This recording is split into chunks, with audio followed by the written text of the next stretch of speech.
Welcome to Dynamite Delight. If I sound a little hoarse, it's because I am. Went outside with a crazy weather. It was warm yesterday. Now it's cold today. Mess up my throat. What do you want? This show, I gotta say, it's better than the Battle of the Belts. Hands down, way better. Is it better than Raw? Yep. And Raw sucked. If you like Raw, more power to you, but Raw sucked.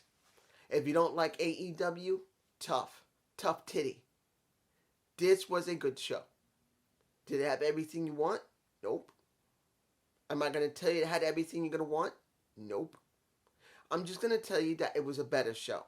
Whether you like it or not my problem. And I'm saying this to people are going to say whatever they want in the comments. Not my problem. I don't answer you no more. There you go. Let's go with the Punk versus Dustin Rhodes match. Was it an old school match? Yep. Will younger wrestling fans like it? Probably not. Will wrestling fans who've been around a while like it? Yeah. Will the older wrestling fan like it? That depends if they're still awake or not. I think they may like it or may not. It just depends on if you like the psychology, what Dustin did and the CM Punk did. Because they did ham it up a lot when it came to Dustin hurting his left knee and when it came to CM Punk with his arm. CM Punk won the match by roll-up. Now, seeing Hangman Page made sense. But seeing Hangman Page and CM Punk coming out of the heel side of the tunnel, not the face side of the tunnel, was interesting. So you know both of these guys, when CM Punk came out, he was in the, the heel side. And when Adam Page came out, he was also on the heel side, unlike Dustin, who came out on the face side. It's obvious where they're going with this. Fine with it. No problem. People still cheer CM Punk. They get angry at CM Punk. It makes no difference. And the crowd in Pittsburgh, Pennsylvania was hot. Very loud, very vocal. You could hear it when it came to Dustin and CM Punk. Now, Bryan Danielson, Moxley, and Wheeler Yuta looks much better now. He changed his ring attire. He did a little bit. And you see him working with Mox and the BPCC, and that is the Blackpool Combat Club. I'm just going to call it the BPCC if I can remember. Sounds more interesting than that long name. Going against jobbers, Brock Anderson, a Lee Moriarty, and a Dante Martin. Where is Dante's brother? Did he get hurt again? Please tell me he didn't get hurt again. He only just came back. It might be because Dante's done so well by himself. They're still letting him tag with his brother. Maybe on Dark and Elevation. And on the main show, Dynamite or Rampage, he's by himself. Maybe that's what they're doing. Was this a good match? It was fine for what a 6-man tag can do. There's still no titles yet, so it feels... Well, we've been hearing rumors of the Trios titles. It's still not here. It's been 3 years. Many people want the damn title. So the more they ask for it, the more frustrated people are going to get. For me personally, it wasn't a bad match. I'm not really into 6 or 8 or 10-man tags. Very rarely I want to see a 6-man tag because it's got to mean something. But they do it so much, along with an 8-man, and now this Wednesday, I believe, is going to be a 10-man. It feels not special anymore. Those tags are supposed to be for special occasions, not constant. And since they still don't have the titles, it feels kind of meaningless. To me personally, I know many people like Trios titles and Trios matches. And I want to see the Trios title. And I want to see the Trios matches when it means something with the title. But as it does now, it doesn't really mean a lot. I'm just saying. Now, we got the Warlow versus the Butcher, where MJF was in the bleeding area, nosebleed area. we got to see Warlow pretty much come out. Well, when he first came in, he didn't have no handcuffs, and that was in the arena. He was told by Smart Mark Sterling, you will need to not have no music. You're not going to be doing anything you want. You're going to be coming out in handcuffs. Deal with it. And that's what he did. No music, and he came out in handcuffs, and then when he was unleashed, he went into the ring, and come on. Come on, guys. You actually believe he was going to job? He wasn't. I knew he wasn't going to job, and he didn't job. He won. MJF was angry. He did do a promo in his interview saying, this ain't over yet. He pays off Jake the Snake Roberts to bring in Archer. For some reason, Archer is angry, and he just wants to get his hands on Warlow. The problem is, we barely seen Archer deal with Warlow.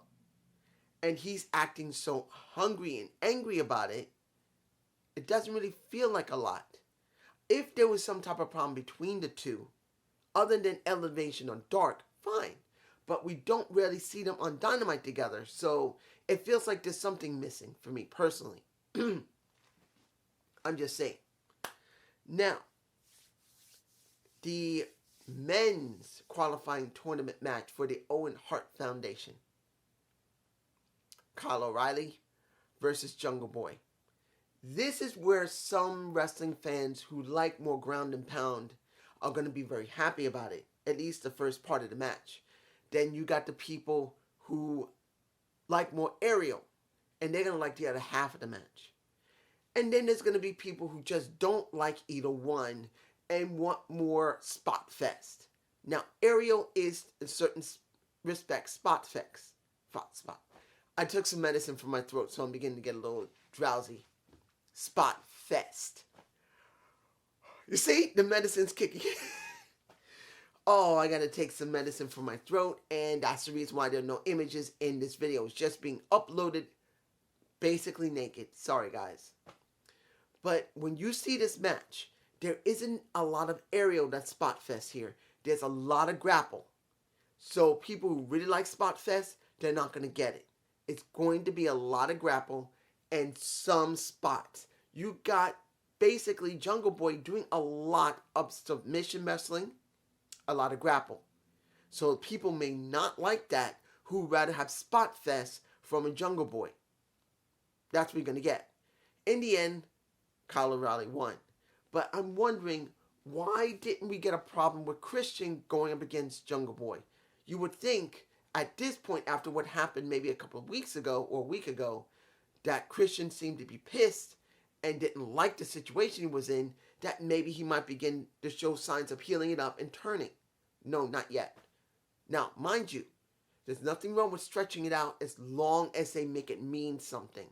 On the mic or in the ring, you need to see more Christian getting frustrated that he can't get what he wants. I'm just saying. Now, let me put this out right now. I'm not covering everything that was done for segments, but this segment's got to be done. We get Tony Khan with an announcement. I'm going, uh-oh. Please don't let it be a bad one. Maybe it was a good, maybe it's William Rotunda. Maybe it's Cesaro, the big Tony. You don't know. Well, it wasn't. It was an announcement that was originally going to be started with Tony Khan. First, you got the president of New Japan Pro Wrestling coming out. Now, that's a surprise. I've never actually seen the guy, so it was interesting to see him. Then you get pretty much Adam Cole making the announcement that on, I believe it was 24th of June, you get a joint pay-per-view between AEW New Japan Pro Wrestling called The Forbidden Door. Very interesting. Kind of like what happened with Impact Wrestling dealing with Pro Wrestling Noah. Fine. I'm alright with that. Eventually, Jay White comes out to say this is not about AEW. It's not about New Japan Pro Wrestling. It is about the Bullet Club and the Undisputed Elite. It's about us coming together and doing something amazing. Now, how do I feel about it? I'm curious. How are they going to have the format for this? Remember, we got two different companies that have two different types of philosophy, how they make their pay-per-views. You could have almost 5 to 6 hours for a New Japan Pro Wrestling pay-per-view, and they do 3 hours when it comes to AEW. It is obvious they're going to have to try and find a way to make sure there's enough New Japan Pro Wrestling fans, please, as well as AEW fans, as well as how these wrestlers are going to work between each other, or just work the single matches from their individual promotions. It is going to be quite interesting to see how they're going to balance it out. Because if they don't balance it out, it is going to be a cluster. And nobody wants to see that. For New Japan Pro Wrestling only just started showing shows in I'm about to say WWE. You see, I'm still a little loopy. Guys, I wanted to see, City Wild. But I couldn't watch it. You know why? Because there was no commentary for the English speaking. It took 2 days before there was finally a place I can try and find that did English speaking, because the stream that I saw when I first tried to look for it, it was all Japanese. And it took 2 straight days before they showed anything in replay for English. So when it comes to AEW New Japan Pro Wrestling, yes, New Japan Pro Wrestling is going to benefit from AEW having English speaking and dealing with it. But I'm hoping they get that sorted out for New Japan, because I wouldn't mind watching New Japan and doing direct New Japan, not just New Japan Pro Strong, which every time when I want to go and sit down and watch it, I never get the time to do it. So if I could watch New Japan straight, because I know at least Strong they speak English, that would be great. I could get to know more of the Japanese wrestlers, how to pronounce their names, because I am so bad with names. I just am. Now, we got the match from Hook and a jobber. Can't remember his name. I think his name was Henry something. Destroyed. He meant nothing. He was annihilated. Flat out. No question asked. No questions at all. And then you see a smart Mark Sterling and a Tony Nese doing scouting on a Hook. So sooner or later, Hook is going to deal with Tony Nese. It'll be very interesting to see what's going to happen between the two.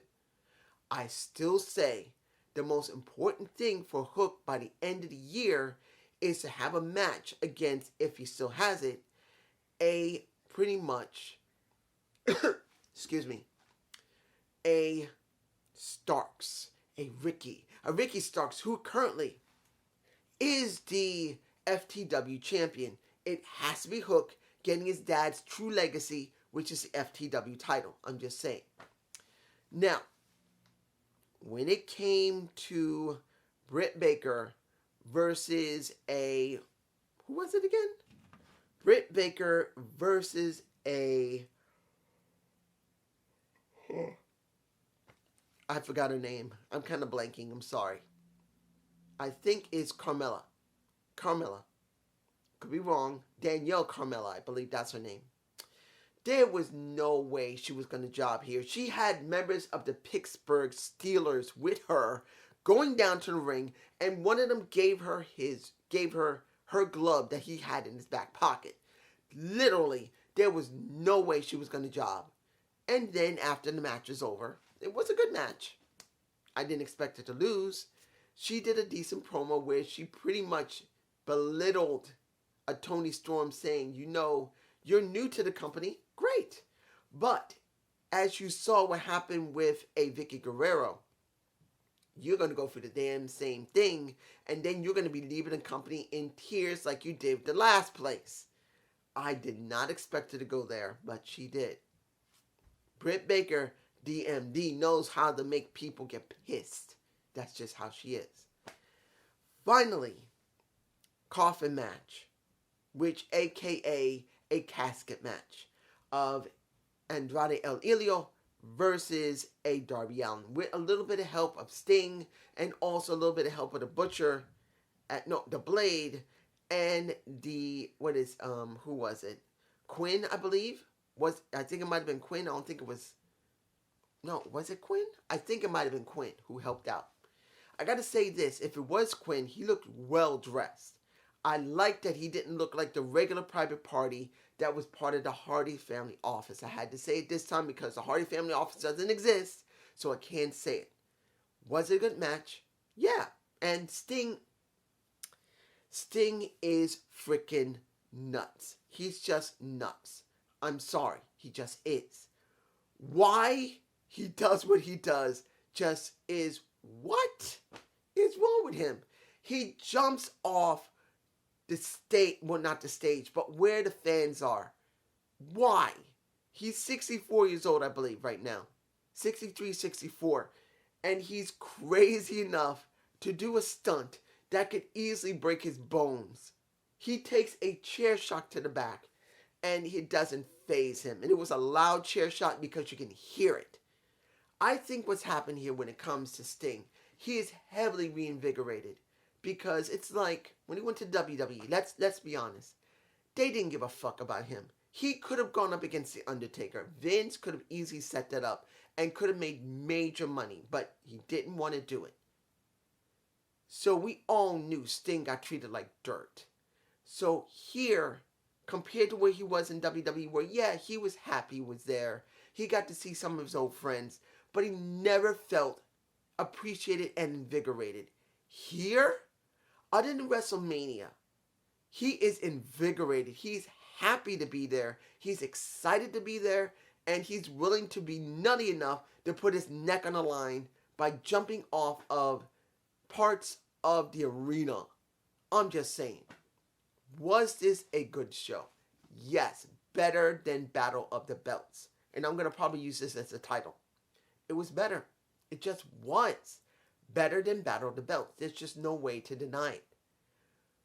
But will everybody like what's there? No. There's just no way you're going to please everybody. And for most people, they won't be happy. Yeah, maybe they'll be happy to see Jade Cargill with Red Velvet and the Kiera Hogan, the baddie section. And maybe a couple of video packages, especially when it came to Thunder Rosa, when it came to seeing Samoa Joe doing his bit, dealing with, what is this, Shan Singh, I believe his name is. I gotta learn his name. Was fine. It's good to see they're trying to book it. But not everyone's going to be interested in it. Not everyone's going to be happy about it. But it is what it is. And I hope you enjoyed the Zane View. Please give a comment below. I've exercised my demon. I feel so sleepy. I shouldn't have taken the medicine right just after I finished my rampage. But my throat was hurting. I want to go to sleep. So I'm just going to upload this naked. I'm sorry, guys. No intro, no images, nothing. My throat is just ruined. Hopefully it ain't going to give me a problem when I do my Impact review. I should be fine tomorrow. Peace.